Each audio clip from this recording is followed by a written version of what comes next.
It's Mr. Steal Your Girl. It's Mr. Steal Your Girl. Hey girl, hey girl, hey girl, hey girl, hey girl. Let go. Bottoms up, ever see it go. Got a couple bottles, but a couple ain't enough. Bottoms up, bottoms up. All please rise for Judge Larson.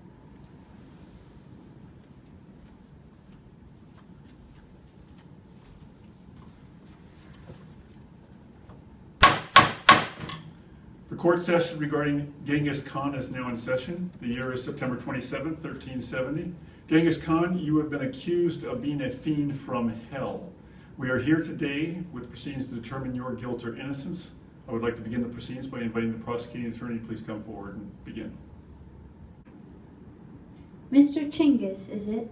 You plead not guilty of wreaking havoc and despair among many, and yet you have spread infectious disease all throughout? I'm going to stop you right there. May I ask how these diseases are being spread? By trade route, of course.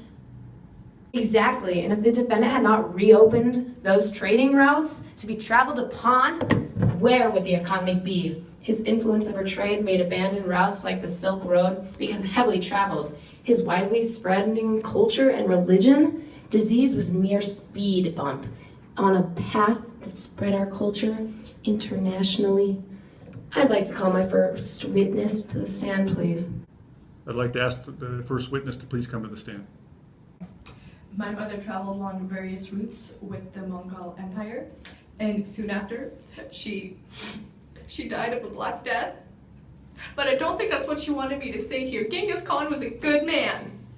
You could walk along the route with a plate of gold on your head, and you wouldn't have to worry about it being robbed. But I miss you, Mommy. I had my statement there. Thank you. You may be seated.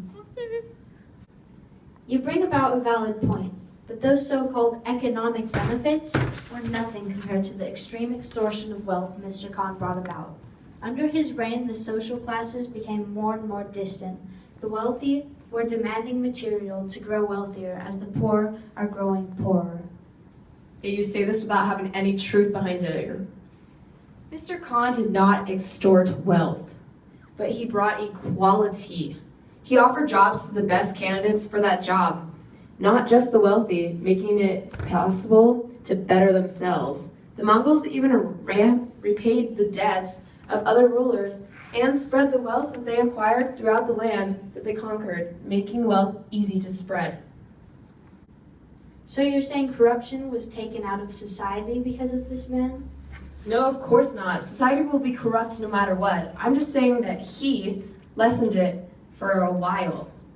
If your defendant is such a saint, how can you explain the large-scale enslavement and forced movement of great populations that he brought upon nations?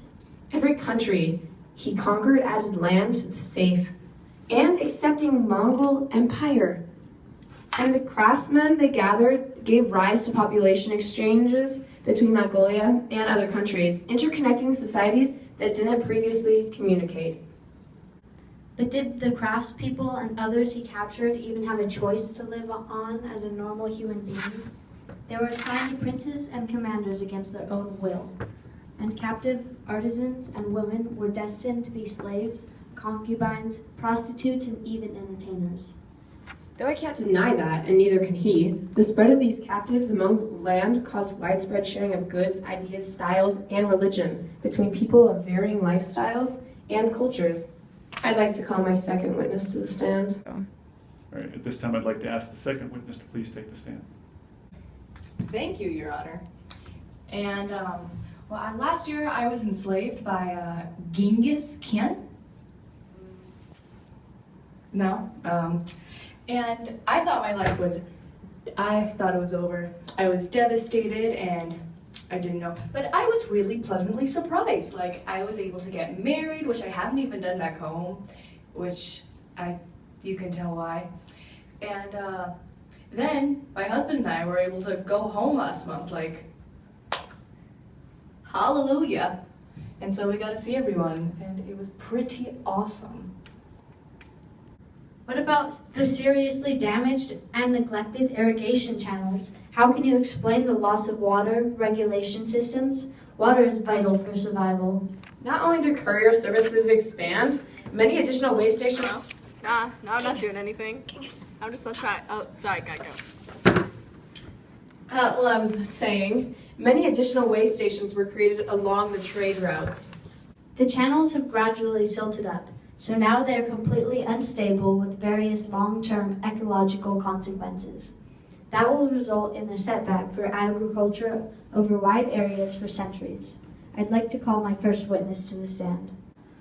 If the third witness is ready, please take the stand. Thank you. When I was a small boy, I would run outside and play in the sun. But now there is no outside. There are just way stations and our village is destroyed. How is this fair to anyone? We didn't do anything. He brought it upon us. Your Honor, with Genghis Khan in power, no one can live happily. But there won't be much trade if the roads and bridges that were previously used for Mongol military shut down. There won't be happy children for the next generation either. At least the children will grow up in a society that has other religions. Well, you see, Your Honor, my client, Genghis Khan, is a very reasonable human being. He's accepted that throughout all the lands in which he rules, there will be hundreds upon thousands of different religions, such as Islam and Buddhism, and any others that may come up. And what about the loss of Christianity in Asia? That was not brought upon by the actions of the Mongols. Still cease to exist. The reason Christianity went dramatically downhill in Asia is because it did not speak with a single voice. There were believers in Latin Catholic, Eastern Orthodox, Nestorian, and other Christian doctrines. We could continue as long as we'd like. Why don't we hear what Genghis has to say?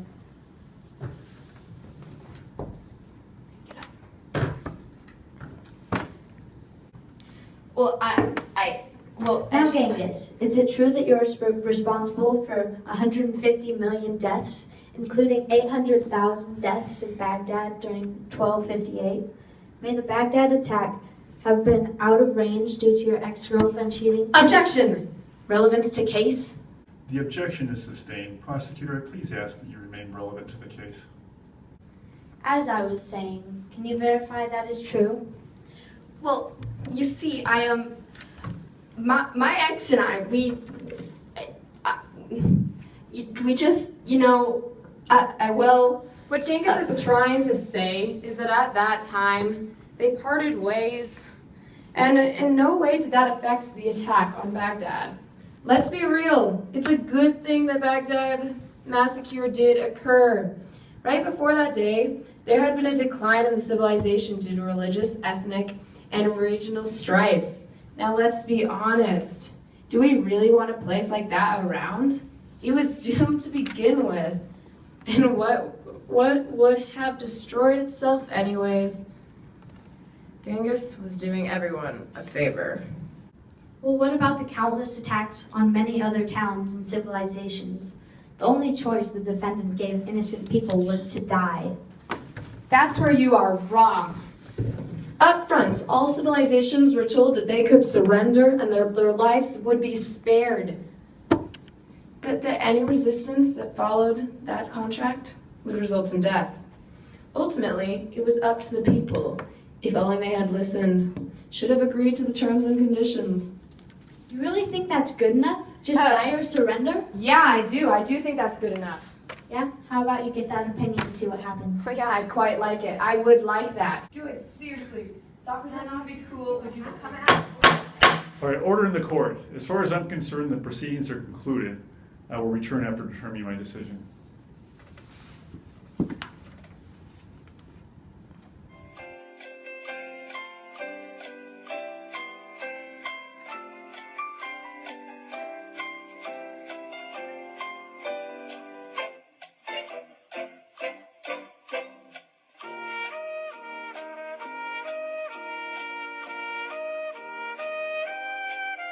Returning of the Judge Larson.